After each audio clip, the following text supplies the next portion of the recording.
Hello students, as we know, digestion is a process of breakdown of complex food substances into their simple absorbable form. Let's suppose you had a burger in the morning. It means you took lots of carbohydrates and these carbohydrates are going to be broken down into their simple absorbable forms within our body.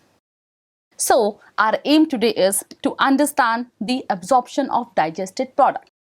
Let's start with this snapshot which is taken from NCERT. And in this video, I am going to focus on the absorption of substances such as glucose, amino acids and some electrolytes. Their absorption is carried out by different mechanisms such as passive, active or facilitated transport mechanisms. In this paragraph, all these different type of mechanisms are explained, and to make it easy to learn, I have compiled the data into the tabular form. Let's start with the absorption of water. It occurs by the process of osmosis, which is a type of passive transport. It means no energy is spent in this process and movement of water occurs with the direction of concentration gradient or osmotic gradient. Next we have is glucose. When we talk about glucose, its absorption is carried out by active transport, diffusion and facilitated transport. When we talk about active transport, the movement occurs against the concentration gradient. It means energy is required in case of active transport, whereas in case of diffusion and facilitated diffusion, no energy is required. Facilitated diffusion is carried out with the help of carrier proteins. Now, next we have sodium ions and chloride ions. Sodium is transported by the method of active transport followed by passive diffusion of chloride ions. And students, at last we have amino acids. These are monomers of proteins and their absorption is carried out by diffusion and facilitated diffusion. Now, further we are going to discuss the absorption of glucose, certain electrolytes in detail. Let's start with the absorption of glucose. The movement of glucose is dependent upon the concentration of sodium ions into intestinal lumen.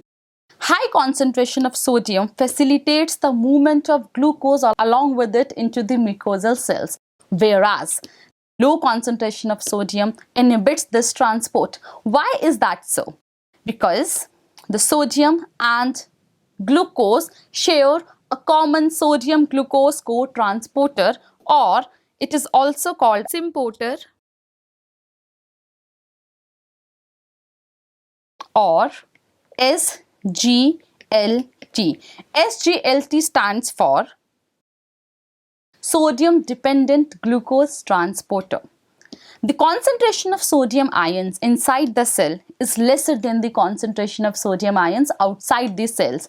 It means the sodium is going to move downhill. But this sodium co-transporter won't allow the sodium ions to enter the enterocytes unless this transporter is attached to another molecule such as glucose in this case. But the concentration of glucose inside the cell is higher than the concentration of glucose outside the cell. It means what will happen?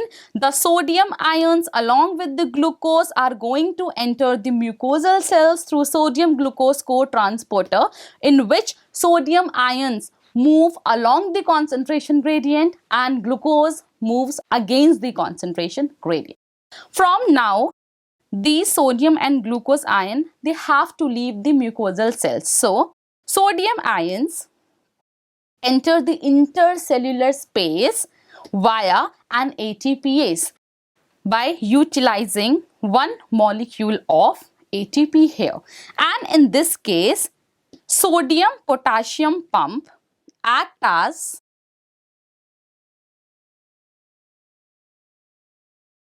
an ATPase which exports 3 sodium outwards in exchange with 2 potassium inwards. Now from here, the sodium ions enter the ECF and further on enters the blood circulation. Now, the movement of glucose. It occurs via facilitated diffusion with the help of a carrier protein, that is GLUT2. So glucose molecules enter the ECF via GLUT2 and the energy is indirectly provided by the same ATP molecule which is used in the transport of sodium, which is used in the active transport of sodium here. So it means this is the example of secondary active transport. So this is how glucose and sodium enters the ECM, from where they are diffused into the circulation via blood. Now, next we have absorption of other monosaccharides. Galactose is transported by almost exactly the same mechanism as that of glucose, whereas in case of fructose, it occurs via facilitated diffusion with the help of two different proteins. Number one is GLUT5. So fructose from intestinal lumen enter the enterocytes through GLUT5, and from here it again enters the ECF via GLUT2 and later on carried to the blood circulation. So this is how galactose and fructose are absorbed or transported.